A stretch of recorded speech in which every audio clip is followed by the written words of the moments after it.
Hello investor, welcome back to my YouTube channel digital service. दोस्तों, इस video में आज हम डिस्कशन करने वाले हैं एक ऐसे सेक्टर के बारे में जो इंफ्रास्ट्रक्चर सेक्टर से बिलोंग करता है। कंपनी का नाम है कैपासाइट इंफ्रा प्रोजेक्ट लिमिटेड। इस कंपनी के ऊपर ऑलरेडी मैंने कई बार वीडियो बनाया हुआ है, क्योंकि मेरा मानना है कि अगर इंडिया की इकॉनमी को ग्रोथ करना है तो इस सेक्टर का बहुत बड़ा योगदान इंडियन इकॉनमी को ग्रोथ में रहने वाला है। क्योंकि यहाँ पर अगर हम बात करते हैं, किसी भी एक छोटा सा उदाहरण देना चाहता हूँ मैं। अगर हम एक 15 किलोमीटर की एक रोड बनाते हैं तो उसके आसपास कई सारे शॉपिंग मॉल्स, कई सारी शॉप्स ओपन होती हैं, जिससे वहाँ पर आसपास कई लोग अपने घर भी बनाते हैं और कई सारे लोगों को रोज़गार भी मिलता है। तो जब एक 15 किलोमीटर के दायरे में इतनी सारी चीज़ें होती हैं जिससे इंडिया की इकॉनमी को ग्रोथ होने में काफ़ी मदद मिलती है, तो अगर ये चीज़ आगे चलकर बड़ा स्टेप उठाती है, यानी बड़े अपने दायरे को बढ़ाती है, तो ज़रूर इस सेक्टर में एक बड़ा बूम दिखाई दे सकता है। इस सेक्टर की सबसे अच्छी बात क्या है कि जिस कंपनी के यहाँ पर मैं बात कर रहा हूँ, जिसका नाम कैपासाइट इंफ्रा प्रोजेक्ट लिमिटेड है, यहाँ पर इसका जो सबसे एक मजबूत पॉइंट है कि यहाँ पर अगर आपने देखा होगा, कल के दिन एक बड़े इन्वेस्टर ने यहाँ पर इस कंपनी में माल भी उठाया है। उनका नाम भी यहाँ पर आगे मैं डिस्कस करने वाला हूँ।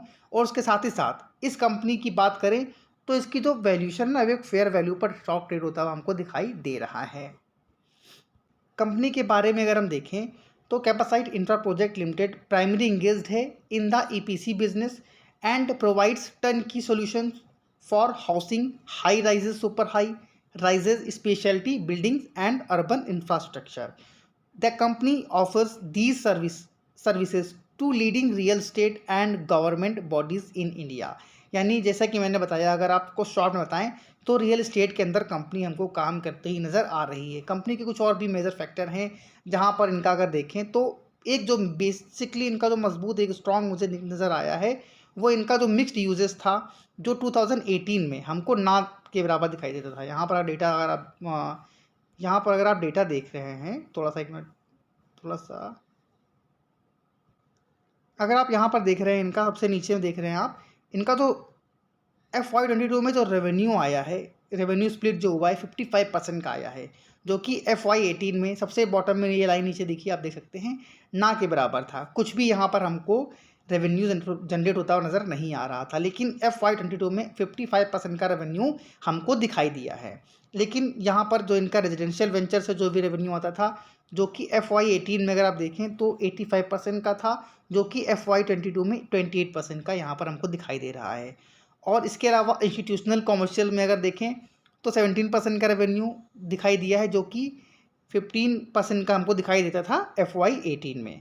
तो यहाँ पर घबराने वाली बात नहीं है, यहाँ पर कंपनी अच्छा खासा काम किया है और यहाँ पर भी कंपनी ने काफ़ी अच्छा काम करते हुए नज़र कंपनी हमको आ रही है। इसके अलावा कंपनी के क्लाइंटल देखें तो बड़े बड़े नाम आपको यहाँ पर दिखाई दे जाएंगे। जहाँ पर आप देखें तो Raymond limited, GIC Singapore, Phoenix market city with Canadian pension fund, among other जो कंपनी है, यहाँ पर इनके साथ जो बड़े बड़े क्लाइंटल हमको दिखाई दे रहे हैं। इसके अलावा इनका जो मेजर क्लाइंट है, यहाँ पर आप देख सकते हैं मार्क्यू क्लाइंट ग्रुप, जहाँ पर 75% का रेवेन्यू यहाँ पर टोटल जो बुक वैल्यू कंपनी के पास ऑर्डर की है वो इनके पास से नज़र आती है। तो थोड़ा सा आप इसको अगर देखें तो एक नेगेटिव पॉइंट भी यहाँ पर कंसीडर कर सकते हो, क्योंकि कंपनी का जो मेजर रेवेन्यू है मार्की क्लाइंट ग्रुप से हमको यहाँ पर आता हुआ दिखाई दे रहा है। लेकिन उसके अलावा अगर हाल ही में हम देखें तो कंपनी, देखिए सबसे पहले बात करेगा ना फाइनेंशियल की, तो एक स्मॉल कैप, एक माइक्रो कैप टाइप की कंपनी हमको यहाँ पर दिखाई दे रही है। अपार संभावनाएं हैं। हाल ही में कंपनी को सिर्फ कई सारे छोटे छोटे 200, 250, 500 करोड़ के ऑर्डर हमको दिखाई दिए थे, जिसकी वजह से इनके कंपनी के जो शेयर्स हैं वो हमको 170 रुपीज़ तक के प्राइस में भी जाते हुए दिखाई दिए थे। उसके अलावा कंपनी के जो प्रोजेक्ट अगर देखें तो कंपनी मुंबई, नॉर्थ जोन में वाराणसी, साउथ जोन में अगर देखें तो बेंगलोर, चेन्नई, हैदराबाद, कोच्चि और विजयवाड़ा जैसे बड़े शहर यहाँ पर हमको दिखाई दे रहे हैं। इसके अलावा इनके कुछ और भी फेमस प्रोजेक्ट्स हैं, जहाँ पर इनका यहाँ पर लोधा, सत्वा, सलारपुरिया, कैडेंजा जैसे यहाँ पर हमको दिखाई दे रहे हैं। तो कंपनी के पास काफ़ी ज़्यादा अपॉर्चुनिटीज़ है कि अपने आप को कंपनी भविष्य में बेहतर कर कर दिखाए। उसके अलावा कंपनी का अगर ऑर्डर बुक देखें तो हमको यहाँ पर 8,776 करोड़ का ऑर्डर बुक भी दिखाई दे रहा है, जिसमें इनका अगर हम देखें मार्केट कैप, तो देखिए जैसे कि मैंने बोला एक माइक्रो कैप टाइप की कंपनी है, तो मात्र 800 करोड़ का मार्केट कैप हमको यहाँ पर दिखाई दे रहा है। करंट प्राइस से यहाँ पर कंफ्यूज मत होइएगा। करंट प्राइस कंपनी का अभी करीब 133 रुपीज़ के आसपास का यहाँ पर हमको दिखाई दे रहा है। दूसरी जो बात मैंने की थी यहाँ पर प्राइस टू बुक वैल्यू, तो कंपनी के अगर हम बुक वैल्यू देखें तो 152 रुपये का स्टॉक हमको 133 रुपये का, यानी कि 133 रुपीज़ का दिखाई दे रहा है, जो कि अभी कुछ दिन पहले 110 रुपये के आसपास भी हमको जाता हुआ दिखाई दिया था। अब यहाँ पर हालांकि उसके बाद कंपनी के शेयर में अच्छी खासी ग्रोथ हमको दिखाई दी है। जिसके पीछे का रीज़न क्या है, यहाँ पर एक बड़े जो इन्वेस्टर थे जिनके बारे में भी मैं आगे बात करूँगा, यहाँ पर हमको दिखाई दिए हैं, जिसकी वजह से यहाँ पर अच्छे खासे मूवमेंट दिखाई दिए हैं इस स्टॉक के अंदर। अब यहाँ पर स्टॉक जो है ट्रेड कर रहा है 0.78% के मल्टीपल बुक वैल्यू पर, जो कि एक ज़्यादा पॉजिटिव पॉइंट, बहुत ही ज़्यादा पॉजिटिव पॉइंट है।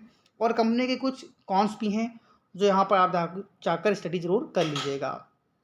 इसके अलावा कंपनी के जो भी इनके पीयर्स हैं, DLF, Oberoi realty, Godrej property, ऐसे इनके पीयर्स हमको दिखाई दे रहे हैं। लेकिन अगर हम बाकियों का जो प्राइस अर्निंग रेशियो है वो देखें तो काफ़ी ज़्यादा हायर वैल्यू पर स्टॉक हमें ट्रेड होते हुए दिखाई दे रहे हैं, जैसे डीएलएफ है या ओबरॉय रियल्टी है। वहीं पर अगर हम देखें कैपेसाइट का, तो मात्र 9K multiple people stock trade करता हुआ नज़र आ रहा है। तो अगर हम यहाँ पर इस कंपनी के फाइनेंशियल देखें तो सेल्स अगर आप देखिए तो मार्च 2020 से अभी तक इनकी सेल्स में हमें ग्रोथ दिखाई दी है। ऑपरेटिंग प्रॉफिट मार्जिन भी इनका बढ़कर 19% का हो गया है। और उसके अलावा इनका जो नेट प्रॉफिट है वो भी 85 करोड़ का हमको दिखाई दे रहा है। अभी एक क्वार्टर के रिजल्ट आने बाकी हैं। अर्निंग पर शेयर भी आप यहाँ पर अगर देखें तो बढ़ता हुआ नज़र हमको आ रहा है। 6.42 का रहा करता था 6.48 का, जो कि बढ़ कर यहाँ पर अभी हमको 12.52 का दिखाई दे रहा है। इसके अलावा इनका अगर हम रिज़र्व देखें तो रिज़र्व है 961 करोड़ का।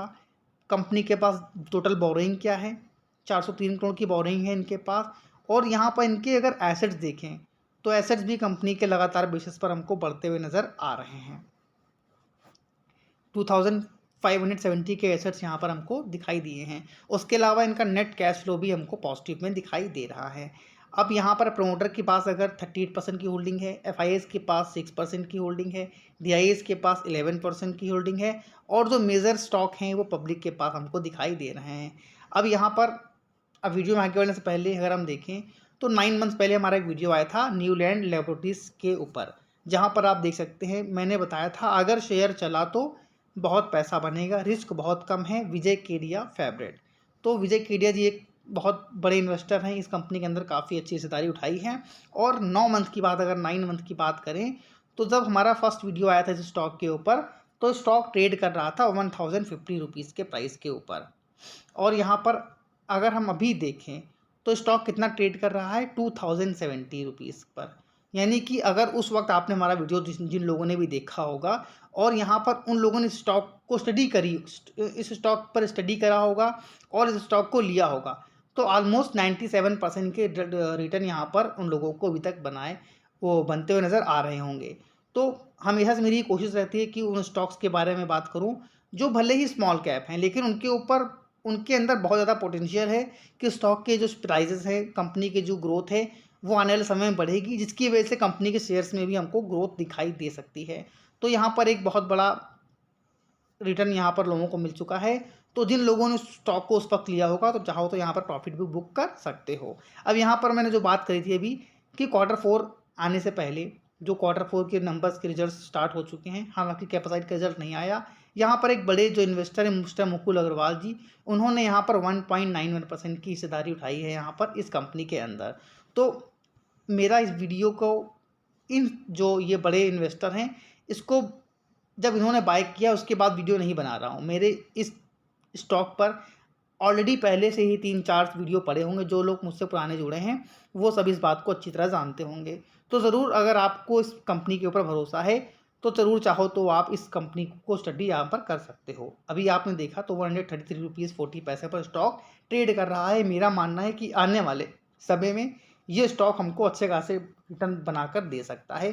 तो ज़रूर स्टडी पॉइंट के लिए ही यहाँ पर बिल्कुल कोई भी निवेश की एडवाइस नहीं दे रहा हूँ, सिर्फ एक नॉलेज पर्पज़ के लिए चाहो तो आप इस स्टॉक को स्टडी कर यहाँ पर चल सकते हो। उसके अलावा एक और यहाँ पर शेयर को मैं कवर करने वाला हूँ KPIT टेक्नोलॉजी, जहाँ पर अभी एक रिपोर्ट आई थी 3 दिन पहले JP मॉर्गन ने जब इस कंपनी के शेयर्स को डाउनग्रेड किया था।